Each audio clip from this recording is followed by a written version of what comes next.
Good morning student. आज हम आपको पढ़ा रहे हैं क्लास सेकंड में लेसन थर्ड अध्यापिका की सीख। श्रेया कक्षा 2 की छात्रा थी। वह एक अच्छे स्कूल में पढ़ती थी, किंतु वो बहुत ही लापरवाह थी और सदैव गंदी रहती थी। वह न तो प्रतिदिन अपने दांत साफ करती और न ही प्रतिदिन नहाती। इस कारण उसके मुंह व कपड़ों से बदबू आती थी। उसके बाल भी बिखरे हुए पड़े थे। वह सदैव मैले वस्त्र और धूल से सने हुए जूते पहना करती थी। कक्षा में जब अध्यापिका पढ़ाती तो वो ध्यान नहीं देती थी। वह कभी अपनी किताब भूल घर भूल आ जाती तो कभी कापी पेंसिल। अतः उसे रोज अध्यापिका की डांट खानी पड़ती थी। एक दिन स्कूल में मध्यावकाश के समय कुछ बच्चे खेल रहे थे और कुछ खाना खा रहे थे, परंतु श्रेया अकेली बैठी थी। कोई भी बच्चा उसके साथ नहीं था, क्योंकि वो गंदी रहती इसलिए उसके साथ बच्चा बैठता नहीं था। सब बच्चे उसे गंदा समझते थे और उसके पास आने से कतराते थे। अचानक श्रेया रोने लगी। तभी श्रेया की अध्यापिका वहां आई। श्रेया को रोते देखकर वे उसके पास गईं और उन्होंने देखा कि श्रेया बुखार से तप रही थी। बिना एक पल भी गंवाए वे श्रेया को उसके घर ले गईं, किंतु श्रेया के मम्मी पापा घर पर नहीं मिले। घर पर केवल श्रेया की बूढ़ी दादी थी। तभी अध्यापिका ने श्रेया को दवाई पिलाई और फलों का जूस भी दिया। थोड़ी देर बाद श्रेया की तबीयत कुछ ठीक हुई। वह अध्यापिका को अपने कमरे में ले गई। कमरे में अध्यापिका ने देखा कि अलमारी खुली पड़ी थी। श्रेया के मैले कुचले वस्त्र इधर उधर पड़े थे। जगह जगह खिलौने व किताबें भी बिखरी पड़ी थी। श्रेया अपने अध्यापिका के सामने बहुत शर्मिंदा हुई। तभी अध्यापिका ने श्रेया को बड़े प्यार से समझाया कि उसे स्कूल जाने के लिए समय से उठना चाहिए। रात को अपने धुले हुए वस्त्र वो अपना बस्ता आदि सही प्रकार से लगाकर रखना चाहिए। प्रतिदिन ब्रश तथा स्नान करना चाहिए। स्कूल से आने के बाद सभी चीज़ों को उनके स्थान पर रखना चाहिए और अपना पाठ अच्छी तरह से याद करना चाहिए। श्रेया ने अपनी अध्यापिका की सभी बातें बहुत ध्यान से सुनी। अब उसे अपनी गलती का एहसास हुआ। उसने अध्यापिका को वचन दिया कि वो उनकी सभी बातों को पूरी तरह से पालन करेगी। उस दिन के बाद श्रेया एकदम बदल गई। अब वह हमेशा साफ रहती था, अपने सब काम समय से करती। उसके बदले हुए रूप को देखकर कक्षा के सब बच्चे उसके मित्र बन गए। अब वो सबके साथ मिलकर खेलती। इसके लिए श्रेया अपने अध्यापिका को मन ही मन धन्यवाद करती थी कि अध्यापिका ने उनको समझाया। इसी में देखिए अभ्यास। बच्चों ध्यान रखिए, स्वच्छता का विशेष ध्यान रखना चाहिए। पढ़ाई के समय स्कूल भी साफ सुथरे होकर जाना चाहिए। साफ सुथरा रहने की प्रेरणा बच्चों में होनी चाहिए, गार्जियन को देना चाहिए। अब ये देखिए अभ्यास है। अभ्यास में आपको यहाँ गद्यांश दिया गया है। गद्यांश पढ़ के काम करना है, वो ठीक करना है और स्थान सही कथन में सही या गलत का निशान लगाना है। सही विकल्प, यहाँ पर ये कुछ 4 विकल्प दिए गए हैं, 4 ऑप्शन दिए गए हैं, 3 दिए गए हैं इसमें, 3 ऑप्शन दिए गए हैं। इसको आप पढ़िएगा, पढ़ के जो ऑप्शन आपको सही लगे वो सही करिएगा। अब देखिए, अब लेसन सेकंड में ही है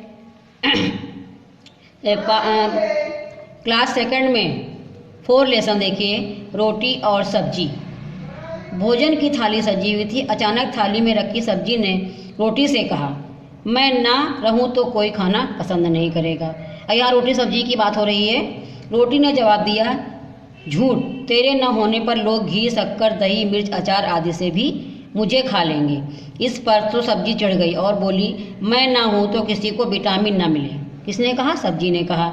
देखते ही देखते दोनों में बहस हो गई, बढ़ती गई। चावल दोनों को समझाने की कोशिश करने लगा, किंतु दोनों चुप होने का नाम ही नहीं ले रही थी। अचानक आखिर में चीखते चिल्लाते जब दोनों थक गईं तो स्वयं ही चुप हो गईं।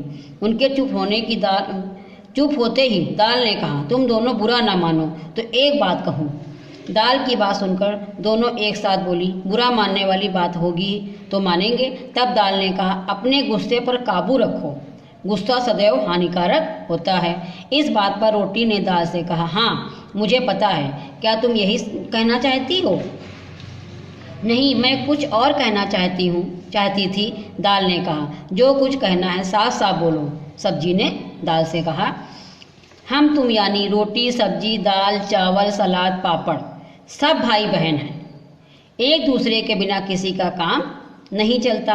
दाल की बातों को सब्जी और रोटी दोनों बड़े ध्यान से सुन रही थी। दाल ने आगे कहा, हम सब मिलकर जब थाली में सजते हैं तब जाकर भोजन स्वादिष्ट और पौष्टिक बनता है या होता है। दाल की बात खत्म होते ही चावल उछल कर बोला, बिल्कुल सही कहा, यही बात तो मैं भी इन्हें समझाने की कोशिश कर रहा था, किंतु दोनों मेरी बात मानने के लिए तैयार नहीं थी। दाल और चावल की बात सुनकर सब्जी और रोटी को अपनी गलती का एहसास हुआ। दोनों ने माफ़ी मांगते हुए उनसे कहा, हमसे गलती हो गई, हमें आपस में ऐसे लड़ना नहीं चाहिए। ये सुनकर पापड़ और सलाद ताली बजाने लगे और सभी के चेहरे प्रसन्नता से खिल उठे। तो संतुलित भोजन के लाभ तथा उसके पाए जाने पौष्टिक तत्वों के बारे में इसमें बच्चों को बताया जाए कि ये सब्जियां और दाल क्या है, शरीर के लिए बहुत ही पौष्टिक होती हैं। इसमें भी देखिए अभ्यास दिया है, अभ्यास में आपको बुक पढ़ना है, पढ़ के आपको फिल करना है। अब इसी में देखिए लेसन 5 क्लास सेकंड में लेसन 5 है ऋतुएं। ऋतुएं कितनी होती हैं? 3 होती हैं, जाड़ा, गर्मी, बरसात। तो यहाँ ऋतुओं के बारे में पोएम बताई गई है। हमारे देश में होती हैं मुख्य रूप से ऋतुएं 4, जो बारी बारी से आकर करती प्रकृति का रूप श्रृंगार। हमारे देश में मुख्य रूप से 4 ऋतुएं होती हैं जो बारी बारी से, अभी हमने आपको बताया 3, तो मेन 3 ही होती है, जाड़ा, गर्मी, बरसात। लेकिन यहाँ पर 4 ऋतुओं के बारे में शिशिर ऋतु का भी बताया गया है, जो बारी बारी से आकर करती प्रकृति का श्रृंगार। पहले ऋतुराज आते लेकर चारों ओर हरियाली, फूलों से महका करती हरे भरे पेड़ों की डाली। ऋतु ग्रीष्म है, जब आती और उठते हैं सब परेशान, अंधड़ गर्म हवाएं चलती कर देती सबको हैरान। फिर आती है ऋतु सुहानी, जिसको कहते वर्षा रानी। वर्षा रानी जल बरसाती, सब लोगों का मन हर्षाती। शीत ऋतु के आने पर ठंडी सर्द हवाएं चलती, चाय काफ़ी पीने से देखो कितनी जल्दी सर्दी हटती।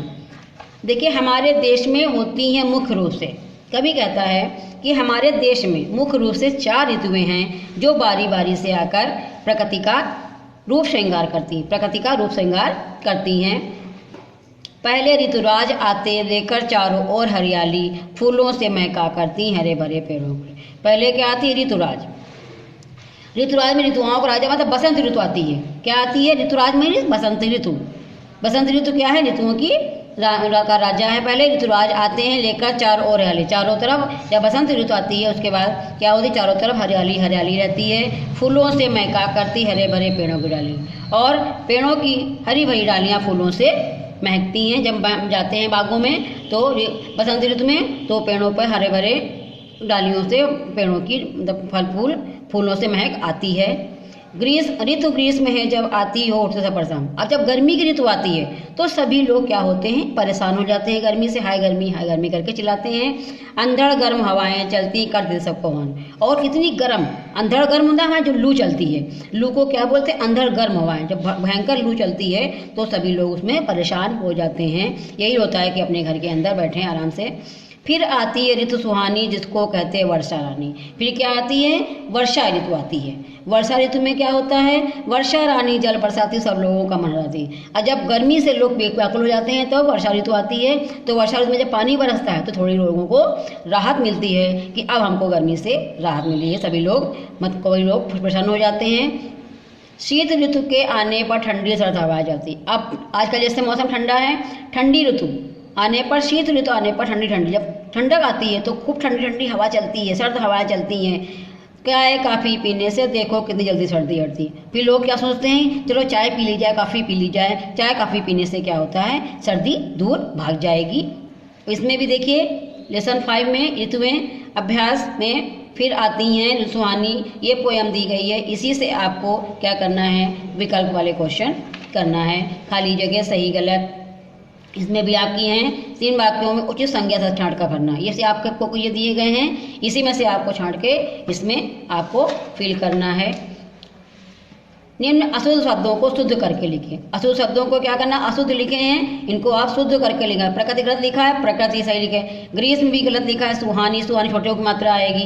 ग्रीष्म में ये भी गलत लिखा हुआ है, ये सब ये गलत लिखिए। ऋतुराज भी छोटे को मात्रा आएगी। अंधड़ भी गलत लिखा है, सब ये हर्षाती में भी आपको गलत है, ये इसको आपको क्या करना? शुद्ध करके लिखना है। और निम्न वाक्य शब्दों से वाक्य बनाना है। देश, हमारा देश महान है, हैरान, सभी लोग हैरान थे। इस तरह से आपको वाक्य बनाना है। अब देखिए इसी में लेसन सेकंड में क्लास 6 लेसन क्लास सेकंड में 6 लेसन देखिए, कुत्तों की सूझबूझ। अब देखिए यहाँ 2 कुत्तों की सूझबूझ के बारे में बताया गया है। 2 गांवों के बीच में एक नदी बहती थी। नदी बहुत गहरी थी। नदी पार करने के लिए उस पर लकड़ी का एक पुल बना हुआ था। वह पुल बहुत सकरा था। उस पुल से एक बार में केवल एक प्राणी ही गुजर सकता था, क्योंकि पुल सकरा था तो एक बार में एक ही लोग गुजर सकते थे, चाहे प्राणी हो चाहे जो भी कोई जानवर हो। एक दिन एक कुत्ता उस पुल पर आया। उसी समय एक अन्य कुत्ता भी कुछ सूंघते हुए दूसरी ओर से पुल पर आ गया। दोनों एक साथ पुल के बीचों बीच पहुंच गए। अब दोनों के पास एक साथ पुल पार करने का कोई उपाय नहीं था, क्योंकि पुल सकरा था। तब पहले वाले कुत्ते ने दूसरे कुत्ते से कहा, भैया बड़े ध्यान से सूंघते हुए, तुम कहाँ जा रहे हो? क्या तुम्हें किसी की तलाश है? हाँ भाई, मेरे स्वामी का छोटा बेटा कहीं खो गया है। उसकी गंध सूंघते सूंघते मैं यहाँ तक पहुँचा हूँ। मेरा अनुमान है कि वो इस पुल से होकर सामने वाले गांव में भटक गया है। मैं बहुत जल्दी में हूँ, कृपया करके तुम मुझे रास्ता दे दो। दूसरा कुत्ता बोला, ठीक है भाई, मैं पुल पर बैठ जाता हूँ। मुझे सावधानी से लांघ कर तुम दूसरी ओर चले जाओ। ये कहकर पहला कुत्ता पुल पर बैठ गया। दूसरा कुत्ता सावधानी पूर्वक पहले कुत्ते के ऊपर से होता हुआ दूसरी ओर पहुंच गया। पहले कुत्ते ने देखा कि दूसरा कुत्ता पुल पार करके अपने मार्ग की ओर बढ़ गया है। उसे देखकर पहले कुत्ते की आंखें खुशी से चमकने लगी। उसे विश्वास हो गया कि दूसरा कुत्ता अपने मालिक के बेटे को अवश्य ढूंढ लेगा। अब पहला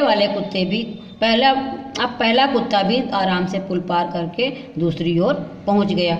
पुल के पास खड़े 2 व्यक्ति ये सब नज़ारा देख रहे थे। दोनों कुत्तों की सूझबूझ देखकर वे बहुत प्रसन्न हुए। एक व्यक्ति ने दूसरे से कहा, देखो, यदि ये कुत्ते एक दूसरे से पहले जाने की हट करते तो दोनों आपस में झगड़ते हुए नदी में गिरकर डूब जाते, किंतु दोनों कुत्तों ने समझदारी दिखाई और आसानी से पुल पार कर गए। इसके बाद दोनों व्यक्ति भी अपने गंतव्य की ओर चल दिए। बच्चों, हमें सदैव समझदारी से काम लेना चाहिए और आपसी सहयोग से समस्याओं का समाधान निकालना चाहिए। कभी भी लड़ाई झगड़ा नहीं करनी। कि कोई भी समस्या हो तो हमें आपस में समझदारी से काम लेना चाहिए। धैर्यपूर्वक काम करने से ही, सलाह लेते हुए मिलजुल कर रहने से ही हमें काम में सफलता मिलती है। अगर हम जल्दबाजी करेंगे, लड़ाई झगड़ा करेंगे तो हमारा बना हुआ काम भी बिगड़ जाएगा। इसी में देखिए अभ्यास लेसन 6 में ये आपका यहाँ से यहाँ तक पैराग्राफ दिया गया है। इसी में से आपको ये ऑप्शन वाले क्वेश्चन करने हैं। खाली जगह, किसने किससे कहा, सही विकल्प और निम्न शब्दों का उनके पर्यायवाची से मिलाना है। बेटा, बेटा का पुत्र, नदी, नदी का सरिता, व्यक्ति का आदमी, खुशी का प्रसन्नता, मार्ग का रास्ता, आँख का नेत्र। इस तरह से आपको इसमें मिलान करना है। इसमें देखिए निम्न शब्दों में बड़ी ई की मात्रा लगाकर 2-2 शब्द बनाना है। बड़ी ई की मात्रा लगा के 2 शब्द बनाना है। परहत, पीर, परी, नम है तो नीम, नमी। इस तरह से आपको ये बड़ी ई की मात्रा लगाकर ये बनाना है। Thank you. आप जो अभ्यास है ज़रूर करिएगा। Thank you.